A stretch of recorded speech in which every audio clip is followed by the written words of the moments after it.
You ever have a memory you wish you could just burn out of your skull? A memory that pops up every now and again, and when it does, all the same damn feelings come flooding back. One of those memories that make you sick to your stomach. One that feels like a dream you can't wake from. I wish it was a dream. I wish I could go back to that weekend when the only thing I was worried about was Rico's cheap damn combos in Street Fighter. But the air in Detroit is heavy with things that aren't supposed to be there. This is how it started for me. This is what I want to forget. You know that feeling when you're being watched, but the person watching you is a mile away? That was Faircrest at dusk. I was sitting on the floor of my friend Rico's living room. The sneeze was humming, the TV screen throwing jagged blue and purple light over the walls. Rico was leaning so far forward he was practically inside the tube, his tongue poking out the corner of his mouth. You better not hit that cheap move again, Rico, I warned, my thumbs aching from gripping the controller too hard. You just mad because you losing, Aunt, he shot back, a wicked grin splitting his face. I ain't losing, the controller's sticking. You finna lose, he cackled. On the screen, Blanca let out a digitized screech and electrocuted my character into a pile of pixels. I groaned, dropping the controller against my chest. Man, that character is broken. Rico didn't even look up. Life's broken, man. Adapt. Behind us, Rico's older sister, Rochelle, was sprawled across the couch. She had a textbook open, but she'd been staring at the same page for 20 minutes. She kicked Rico's shoulder with a sock foot. You two sound like you're arguing over rent money. Keep it down before Ma hears you. If it was real money, I'd be a millionaire, I joked, though my heart wasn't really in it. I looked towards the window. Outside, the sun was sinking, smearing a bruised orange light across the abandoned field next door. During the day, it was a dump. Broken 40-ounce bottles, waist-high weeds, and the empty patches of dirt where the city had ripped out 3 houses years ago. But at night that field looked wider. It looked like it was stretching. The house was sitting right there on the corner of the property line, the one the city missed. It was a rotten 3-story Victorian that leaned to the left like it was trying to whisper something to the house next to it. No one lived there. No one even tagged it with graffiti. Even the crackheads stayed clear. Yo, Aunt, Rico said, snapping me out of it. You staying the whole weekend, right? Yeah, I said, pulling my eyes away from the dark window. My mom said it's cool. She said Rochelle is scarier than most dudes anyway, so if your mom does have to leave for something, I'd be safe. Rochelle smirked, her eyes still on her book. Accurate. I've known Rico and Rochelle for what felt like forever. We went to the same school, our moms were even friends, and they both have the same name, Michelle. The mood was perfect, simple. The rattle of the box fan, the smell of fried chicken from down the block, and the low-frequency hum of the city. Then the knock came. It wasn't a normal knock, it was hard, rhythmic, and confident, like whoever was out there was already stepping inside in their mind. Rochelle sighed, moving to the door. Watch, it's the whole circus. She was right. Kim burst in first, loud and bright, followed by Tyson, who was already heading for the kitchen to see what was in the fridge, and finally, Tasha. Tasha was the one who made me uneasy. She didn't walk into a room, she drifted. She stayed near the door, her eyes flickering to the corners of the ceiling before she looked at any of us. Why y'all's house always smell like food? Kim asked, plopping down next to me and making the couch protest. Because we eat, Kim. Try it sometime, Rochelle said, closing her book. The room filled with the kind of noise that usually makes you feel safe. Jokes, insults, the sound of Tyson raiding the sausage from the stove. But every time the street light outside flickered, the shadows in the hallway seemed to jump just a little too far. Anybody want to hear something creepy? Kim asked, her voice dropping an octave. Rico rolled his eyes. Man, y'all always on that ghost stuff. Tyson walked back in, chewing on a piece of sausage link. He leaned against the door frame, his shadow stretching halfway across the floor. Depends. You want the fake stuff or the stuff that actually happens on this block? I looked at the window again. The abandoned house across the field seemed closer now, like it had moved a few inches while we weren't looking. What's real creepy, Tyson? I asked. Tyson didn't smile, he just stared at the dark glass of the window. You ever heard of the pig lady? The fan clicked. The TV buzzed, and for the first time that night, the house felt very, very cold. Tyson let the silence sit there, heavy and suffocating, until the only sound was the rhythmic clack, clack, clack of the box fan. The pig lady, he finally repeated, his voice barely a whisper. Folks say she lived in the slaughterhouse district back in the 40s. Something went wrong, a fire or maybe something she did to herself. Now, she don't have a face, not a human one anyway. Rico let out a jagged, nervous laugh. Man, that's just some urban legend to keep us off the property. Is it? Tasha spoke up from her corner.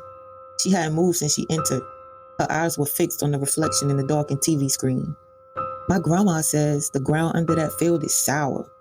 She says when the city tore those houses down, they did it because the houses were screaming. All right, enough, Rochelle snapped. So I noticed her fingers were white where she gripped the edge of her textbook. It's Friday night. We aren't doing this. But the seed was planted. I could feel a low-level hum in the back of my skull. Every time I looked at the window, the reflection of the living room felt wrong. It was like the room in the glass was a second late catching up to our movements. I bet y'all didn't even walk to the porch, Kim teased, her eyes gleaming with that reckless energy she always had. Me and Rico gave each other that look, like we were about to run just talking about it.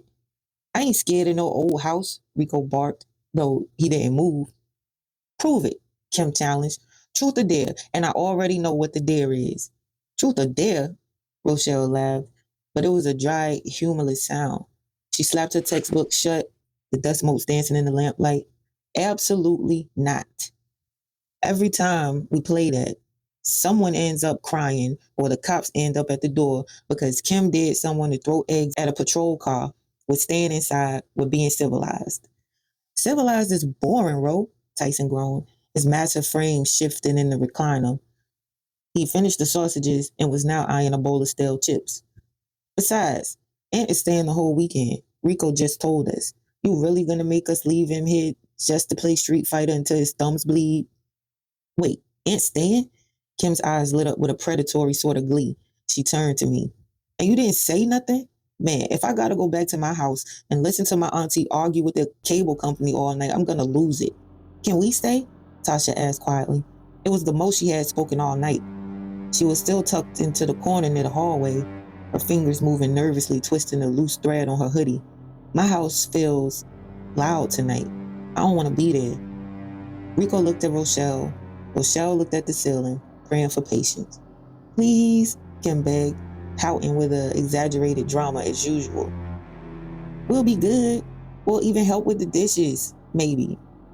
Ma's gonna kill us, Rico muttered, though I could see he wanted the company. The house felt too big just with the three of us when the sun went down. She's about to head out for her shift, Rochelle said, checking her watch. If she says yes, you can stay. If she says no, you out the door the second her car pulls out the driveway. Understood? A chorus of bet and thank you erupted. A few minutes later, Michelle, Rico, and Rochelle's mom came down the hall in her nurse's scrub, smelling like peppermint and industrial soap. She was tired. The dark circles under her eyes, deep enough to hold shadows, but she had that soft mom heart. Fine, she sighed, pointing a finger at Tyson. But if I come home and my fridge is empty, Tyson, you're paying me back in manual labor. And Rochelle is in charge. I mean it. No wandering, no trouble. Yes, ma'am, the rest of them said in a practiced perfect unison. We watched from the window as her tail lights faded into the Detroit haze. The second the sound of her engine vanished, the atmosphere shifted. The grown-up air left the room, replaced by a jittery electric tension. All right, Kim said, dropping onto the floor and crossing her legs. Since Rochelle is a fun killer and won't let us play truth or dare yet, let's talk about why we're actually staying. Let's talk about the stuff people don't say out loud.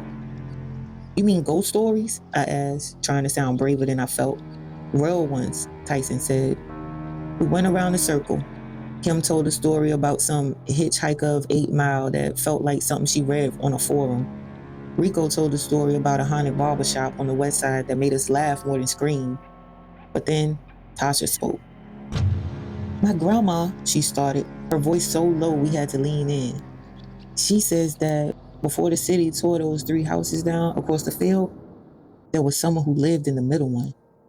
They kept animals in the basement, not for food, for company. She said they started sounding like those animals, grunting and squealing. One night, the neighbors heard a scream that sounded like a person being put through a meat grinder.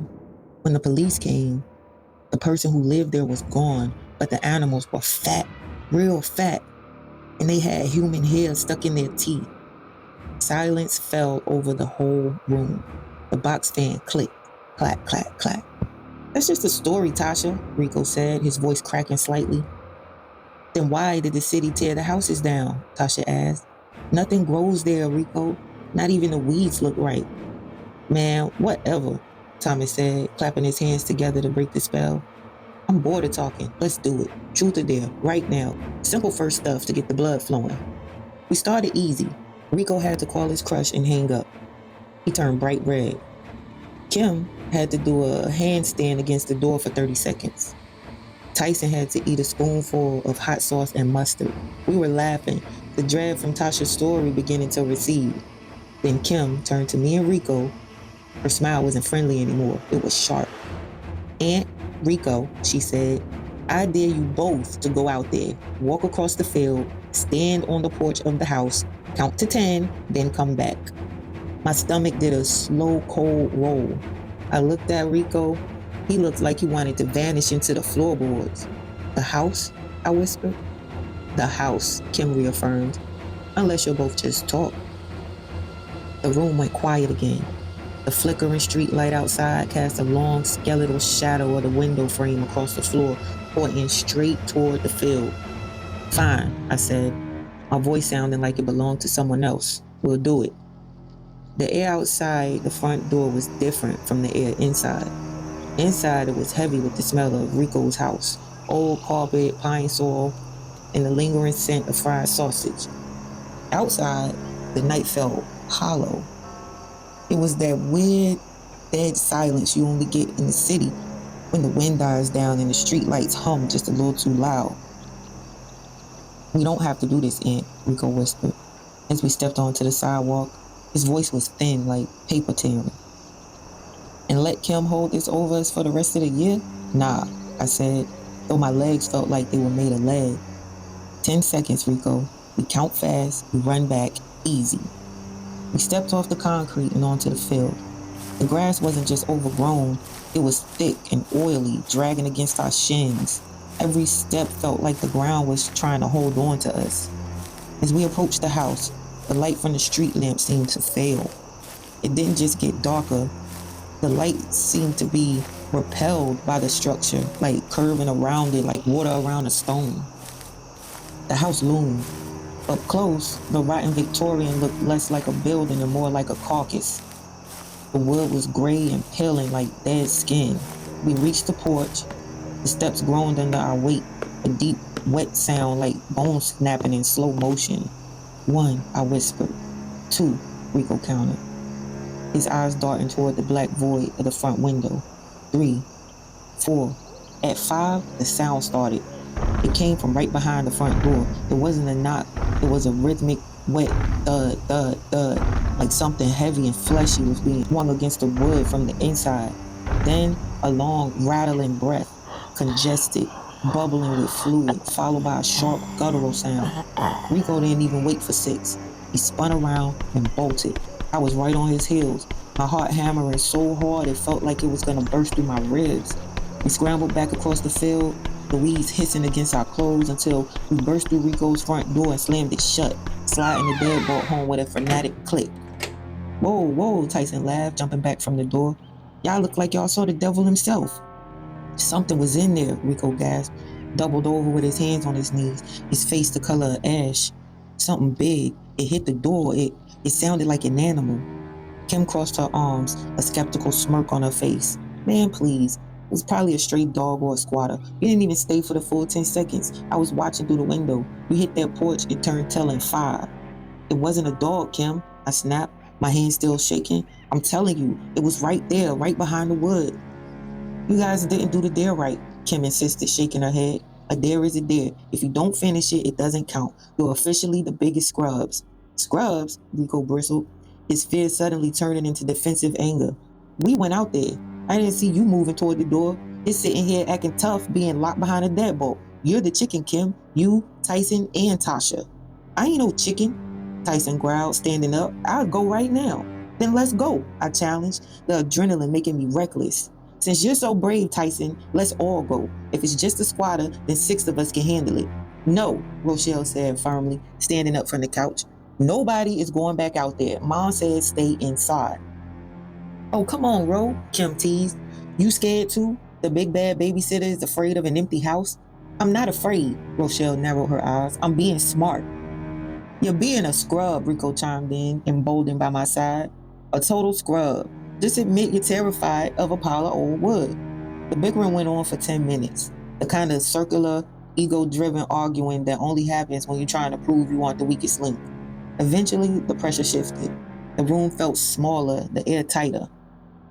Maybe it was the peer pressure or maybe it was something pulling at us, but the decision was made. Fine, Rochelle snapped, grabbing her heavy flashlight from the kitchen drawer. 3 minutes, we go in, we stand in the foyer, we come back. That's it. Then we lock the door for the rest of the weekend, and I don't want to hear another word about that house. We walked out as a group this time, the 6 of us shoulder to shoulder. As we crossed the field, the temperature dropped. Not a breeze, just a sudden, bone-deep chill. Tasha stopped at the edge of the dirt. I don't like this, she whispered, her eyes fixed on the upper windows. The house, it looks different from here, like it's taller. It's just the angle, Tasha. Stay close, Tyson said, though he was gripping her arm tighter than he needed to. As we stepped onto the porch, the smell hit us. It was a thick scent of old grease and copper. It smelled like a butcher shop that had been left in the sun. Rochelle pushed the front door. It didn't creak. It swung open silently as if the hinges had been freshly oiled. The foyer was a cavern of shadows. Rochelle's flashlight beam cut through the dark, revealing peeling wallpaper and a floor covered in a thick layer of gray dust, except for the center of the room. The dust there had been swept away, leaving a clean circular patch. See? Kim whispered, her voice wavering despite her bravado. Nothing here, just an old creak. It came from above us. A slow, heavy step, then another thud, thud, thud. Someone's upstairs, Tyson whispered, his voice dropping an octave. I looked toward the back of the house. In the kitchen, I saw a shadow move. Not a person-shaped shadow. It was too wide, too low to the ground. It darted across the doorway and vanished. Did you see that? I asked, my throat dry. See what? Rico asked, but he was staring at the hallway mirror. And look at the mirror. The mirror was cracked, a jagged line splitting it in half. In the reflection, the hallway behind us wasn't empty. There were shapes, pale, blurred faces peering out from the darkness of the dining room. But when I turned around, there was nothing but shadows. I feel sick, Tasha said, her breath hitching. The walls, they're vibrating. She was right. I put my hand against the foyer wall. It wasn't solid. It felt like it was pulsing. A slow, rhythmic throb that matched the heavy footsteps upstairs. Suddenly, the silence was shattered. A sound like 1,000 panes of glass shattering exploded from the basement. It was followed by a horrific metallic screech, the sound of iron being twisted and torn apart. The entire house shuddered, the floorboards buckling under our feet. Get out, Tyson screamed. We didn't need to be told twice. We scrambled for the door, tumbling over each other in a blind panic. We didn't stop till we were back in Rico's living room, gasping for air, the sound of that basement crash still ringing in our ears like a physical bruise. We slammed the door and locked it, but as I looked at the wood of the door, I realized something. The thudding from earlier hadn't stopped. It was just quieter now. The living room felt different when we burst back in. It wasn't just that we were spooked. The space itself felt like it had been violated. The warmth was gone, replaced by a damp, stagnant chill that seemed to seep out of the vents. Did you hear that? That wasn't no squatter, Rico yelled, his chest heaving. That sound in the basement? That was metal, like someone was ripping the furnace out of the floor. Tyson slammed his back against the front door, his eyes wide. I'm telling y'all, I saw something in the kitchen. It was too big to be a dog. It was like gray and slick. Y'all are just tripping now, Kim snapped, though her hands were shoved deep into her pockets to hide the shaking. Fear makes you see stuff. Adrenaline, man. We went in, we got scared, we ran. That's it. It's over. It's not over, Tasha whispered, sitting on the very edge of the couch. I can still feel it, like a ringing in my ears. We spent the next hour bickering, trying to rationalize the irrational. Rochelle was pacing, her face set in a hard mask of big sister responsibility. Everyone just calm down, she commanded. It's 11:30, we're inside, the door is locked, we're fine. She walked over to the coffee table where she left her schoolwork. She paused, her brow furrowed. Wait, where's my trade book? You probably left it in the kitchen, I said. No, Aunt. I left it right here, on top of my notebook. The book was gone, not just moved, gone. We checked under the couch, the kitchen table, even the bathroom. Nothing. It was like the house had simply swallowed it. We all jumped. The sound was coming from the kitchen. We scrambled in to find the microwave running. The timer was counting down from 99 minutes and 99 seconds, and the turntable was spinning empty. Who touched the microwave? Rochelle demanded. Nobody's been in here, Rico shouted, hitting the cancel button. The machine died, but the smell of burnt popcorn and old copper, the same smell from that house, wafted through the vents. A minute later, Kim went to the bathroom to splash water on her face. We were all still sitting in the kitchen when we heard the scream. It wasn't a scary movie scream. It was a genuine, throat-tearing shriek of pure terror. We found her collapsed on the bathroom floor, pointing at the vanity mirror. His face, she sobbed, clutching Rochelle's waist.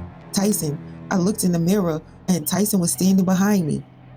But he didn't have no eyes, just black holes and hair, long black hair coming out of his mouth. Tyson looked at his own reflection. He looked normal, terrified but normal. I'm right here, Kim. I didn't even leave the hallway. It's the house, Tasha said, her voice dead flat. By 1 a.m., we tried to force a sense of normalcy. Rico popped the VHS of Teenage Mutant Ninja Turtles into the player. Just watch the movie, he muttered. Focus on the turtles. Focus on New York, not Detroit. We huddled together on the floor and the couch. For 20 minutes, it worked. Michelangelo was making jokes about pizza, and we were actually starting to breathe again. Then, the screen glitched. High voltage static tore across the image, turning the green of the turtles into a sickly bruised purple. The audio slowed down, the voices dropping into a deep demonic growl, and the scene shifted. It wasn't New York anymore. It was a grainy black and white shot of a basement, Rico's basement. I saw the stairs, the ones we had walked past 100 times. A figure was huddled in the corner, wrapped in a tattered floral dress. She was hunched over something, her back to the camera.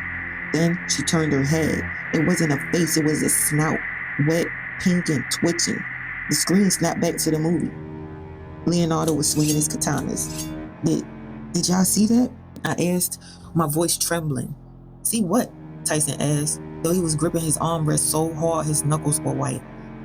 It was just a tracking error. Old tape, Aunt. Just an old tape. Around 2:30 a.m., screams started outside. They were distant at first, echoing down the block. It sounded like someone being chased, or maybe a drunk losing their mind. Just crackheads, Rico whispered, though he didn't sound convinced. Block is always loud on Fridays. But the screams didn't move past the house. They stayed right outside the window. And then they changed. They didn't sound like screams anymore. They sounded like someone trying to imitate a human voice. A high, mocking, "Help me, please help me," that ended in a wet, rhythmic snorting. We decided to sleep in a pack in the living room. Lights on, TV on mute. Sleep was a joke. I'd drift off for 10 minutes only to wake up because I felt something brushing against my hair. I'd look up to see a shape, a tall, hunched shadow standing by the coat rack. But when I rubbed my eyes, it was just the coats. "Aunt," Rico whispered from the floor beside me. "Did you say my name?" "Nah, man." Someone whispered, "Rico," right in my ear. He said, his voice shaking. It sounded like my mom, but wrong, like she was talking through water. At 4 a.m., every light in the house, the lamps, the overheads, the porch light, snapped on at once. The glare was blinding. We all bolted upright, shielding our eyes. A second later, they all died, complete crushing darkness. "Rochelle," I called out. "I'm here," she gasped. Nobody moved. Then came the sound. Someone was at the front door, not knocking. They were trying to handle, slow, deliberate. Then the sound of a key, or something like a key, scraping against the lock. Tyson grabbed the baseball bat from the corner and crept around the door, his breath shaky. He looked through the peephole. He stayed there for a long time, frozen. Tyson, I whispered, who is it? He backed away from the door, his face completely bloodless. Nobody, he whispered. There's nobody on the porch, but the handle is still turning.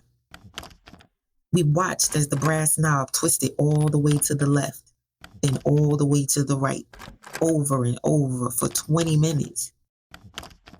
None of us slept after that. We sat in the dark, listening to the house breathe. When the first gray light of Saturday morning finally bled through the curtains, we weren't relieved. We were exhausted, afraid, and haunted. We looked at each other in the morning light. We looked like we aged 10 years. Tasha was staring at the walls, her eyes unfocused. It's Saturday, I said, trying to find a spark of hope.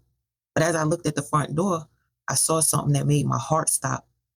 On the inside of the door, right above the deadbolt, were 3 deep vertical gouges in the wood, like claws had been trying to get out.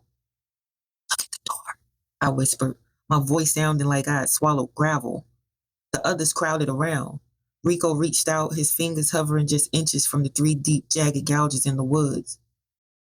They weren't just scratches. The wood had been splintered and peeled back as if something with incredible strength and had no patience had been raking at the door from the inside. That wasn't there when Ma left, Rochelle said, her voice trembling. I cleaned this door yesterday. I would have seen that. Maybe it's the wood rotting, Kim suggested, though she sounded like she was trying to convince herself. Wood doesn't rot into claw marks, Kim, Tyson snapped. He rubbed his eyes, his face etched with exhaustion. Man, I didn't sleep for more than 20 minutes. Every time I closed my eyes, I heard that sound, like it was right under the floorboards. I'm going home, Tasha said suddenly. She was standing by the window, her arms wrapped so tightly around herself, it looked like she was trying to disappear. I can't stay here.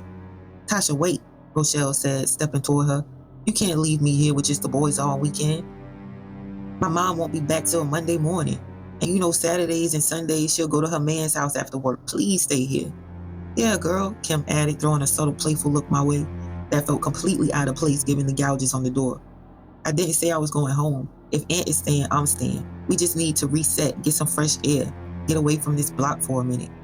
Tyson nodded, leaning his head against the wall. If Aunt's in, I'm in. Rico's mom already said it was cool. We just need to move around. I feel like I'm stagnant in here. Tasha looked at all of us, her gaze lingering on the field outside. She sighed a long, defeated sound. Fine, I'll stay. But I need to get clothes and my toothbrush. I can't stay in these clothes for 2 more days. Me too, Kim and Tyson said in unison. I'm starving, Rico groaned, his stomach letting out a loud growl. Let's hit the Coney Island down the street for some breakfast. I got some money left. I can pay. We can pay, I added. Then we'll hit Tasha's house first and she's the closest, then the rest of y'all. Wait, Rochelle said, ever the general. Before we go anywhere, we're not leaving this house a mess. Put the blankets away, stack the pillows, and someone empty the trash. If Ma comes home to a wreck, we're all dead, ghost or no ghost. We spent the next half hour in a blur of focused productivity. It felt good to move, to do something normal like folding a quilt, even if I kept glancing at the hallway mirror every time I passed it. By 9 a.m., the sun was trying its best to pierce through the Detroit haze, and we stepped out onto Faircrest. The walk to Coney Island was quiet. We passed the field, and I swear the house looked smaller in the daylight, shabbier, less imposing. It was just a ruin, or so I wanted to believe. Inside the Coney Island, the smell of grease and grilled onions usually made my mouth water. Today, it made me nauseous. We sat in a red vinyl booth that had seen better decades. A waitress with a tired bun and a name tag that said Doris walked over, a notepad ready. What can I get you kids? She asked, her voice raspy from years of cigarettes. Breakfast platter, extra bacon, Tyson said. Doris scribbled it down. 1 plate of raw dog, hold the head, she muttered. Tyson froze. Wait, what did you say? Doris looked up blinking. I said, 1 breakfast platter, extra bacon. You okay, sugar? You look like you seen a ghost. Tyson swallowed hard. Yeah, my bad. I just misheard you. I looked over at the large mirror behind the counter. For a split second, I saw a reflection of our booth. But instead of the 6 of us, the booth was packed with shadows. Dark, upright shadows with no features. I blinked and it was just us again. Kim was checking her hair. Rico was picking at a loose thread on the table. Suddenly, the bell above the door chimed and I looked toward the entrance. A tall figure in a tattered floral dress stepped inside, its head ducked low. I felt a jolt of ice water hit my veins. Rochelle and Rico both jerked their heads toward the door at the same time, but when the door finished swinging shut, there was no one there. The entryway was just empty. The bell was still vibrating. "Did you see?" Rico started. "Yeah," I whispered. "See what?" Kim asked, looking between us. "Nobody came in." "Never mind," Rochelle said, though she was gripping her fork so hard her knuckles were white. "Let's just eat and get out of here." After breakfast, we started the walk towards Tasha's house. We had to cut through the edge of the local park. Usually on a Saturday morning, you see kids on the swings or guys playing basketball, but the park was empty. As we walked past the line of trees, I saw a shape in the distance. It was standing near the slide, and it looked like a person, but the proportions were all wrong. The arms were too long, reaching down past its knees, and it was hunched over, moving in a strange, jerky rhythm. "Look," I pointed. Tyson and Rico looked. The shape was there for a heartbeat, a dark blot against the rusted playground equipment. Then we all blinked, and it was gone. Just an empty swing set swaying slightly in a wind we couldn't feel. "We need to hurry," Tasha whispered.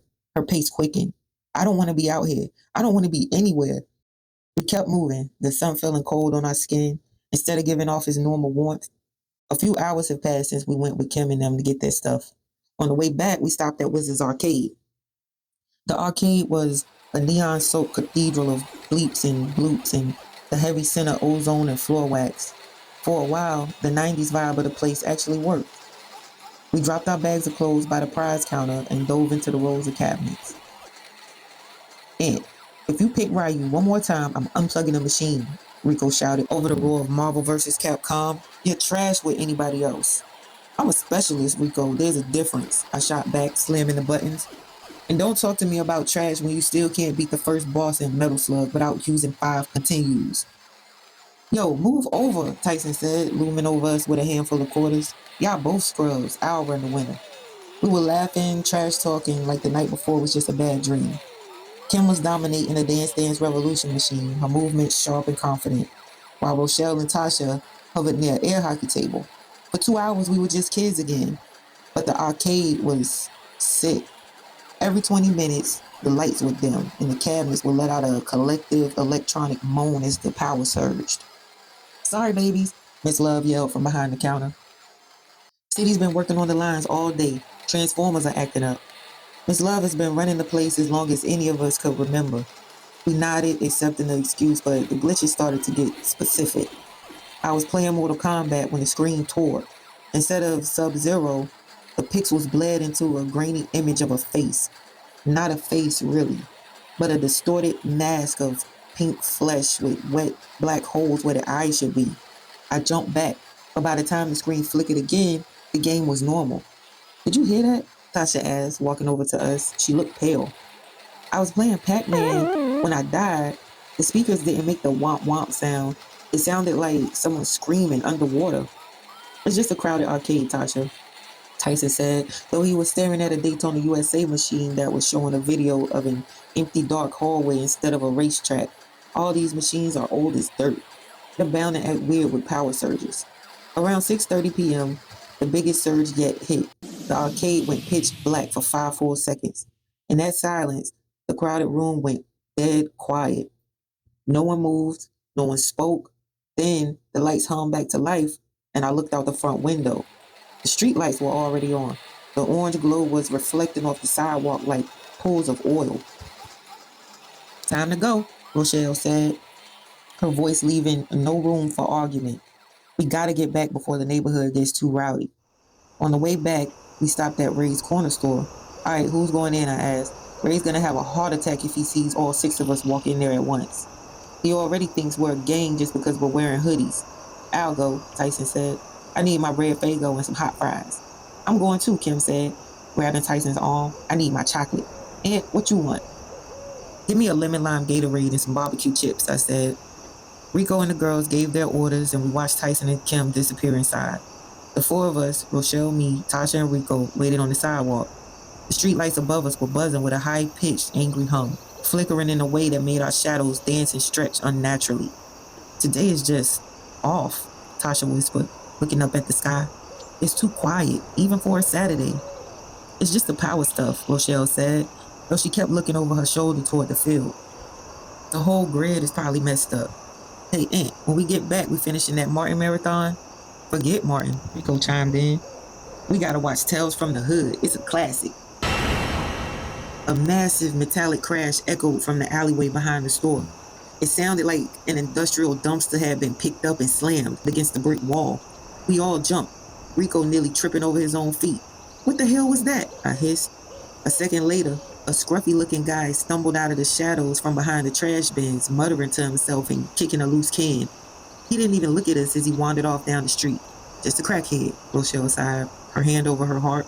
My God, we are all on edge. Tyson and Kim kicked the door open, laughing and carrying 2 plastic bags overflowing with junk food. Kim walked straight up to me, pulling out my Gatorade. She leaned in close, giving me a smirk and a wink. Here you go, Spec Ops, she teased, her eyes lingering on mine for a second longer than usual. Don't say I never did nothing for you. We turned onto Faircrest, the bags of snacks crinkling in the quiet night. But as we got within 50 yards of the old house, the atmosphere curdled. Every dog on the block started barking. Not the usual mailman is here bark, but a frantic, terrified howling. It was a chorus of desperate sounds coming from backyards and porches all down the street. It felt like they were all facing the same direction. They were barking at the field. We stopped at the edge of Rico's porch. The dogs were losing their minds, their voices raw and strained. We stood there for a long beat, looking at the empty lot next door. The house wasn't very visible in the dark, just a darker shape against the black sky. Inside, Rochelle whispered. Now. We didn't argue. We stepped inside and locked the door, but for the first time, the locks felt like they were made of glass. The transition from the arcade's neon buzz to the suffocating quiet of the house was jarring. We put on Martin, and for a while, the slapstick comedy and the canned laughter acted like a shield. We were laughing, shoving barbecue chips into our mouths and acting like we weren't all hyper aware of every floorboard that groaned. But Tasha, she wasn't laughing. Every few minutes, her head would snap toward the window, her eyes fixed on the black void where the field began. Around 9 o'clock p.m., the house phone rang. The sharp, old-school trill making us all jump. Hey, Ma, Rochelle said, her voice instantly shifting into responsible daughter mode. We could hear the muffled, scratchy voice of Michelle on the other end. Yeah, we're good. No, nobody's been outside. Okay, yeah. The dresser? Got it. She hung up and looked at us. Ma said we could order pizza. She left money in her room. The argument over toppings was the most normal we had felt in 48 hours. Meat lovers versus pepperoni, thin crust versus thick.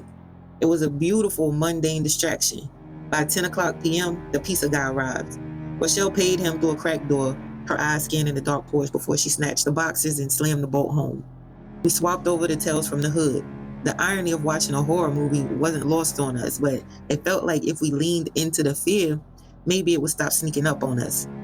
Around 10:30 p.m., the sky finally broke. A low rumble of thunder vibrated the floorboards, followed by a torrential downpour that turned the windows into blurred, weeping sheets of glass. The lightning was sudden and violent. During one particularly bright flash, the light hit the TV screen just right. I saw a reflection in the glass, someone standing right behind the couch, a tall, hunched shape with a thick, fleshy neck. I whipped my head around. Nothing but the wall and the coat rack. I looked at Rico. He wasn't watching the movie. He was staring at the window, his face illuminated by a jagged streak of lightning. Aunt, he whispered, I swear I just saw a light in the house, like a candle moving past the upstairs window.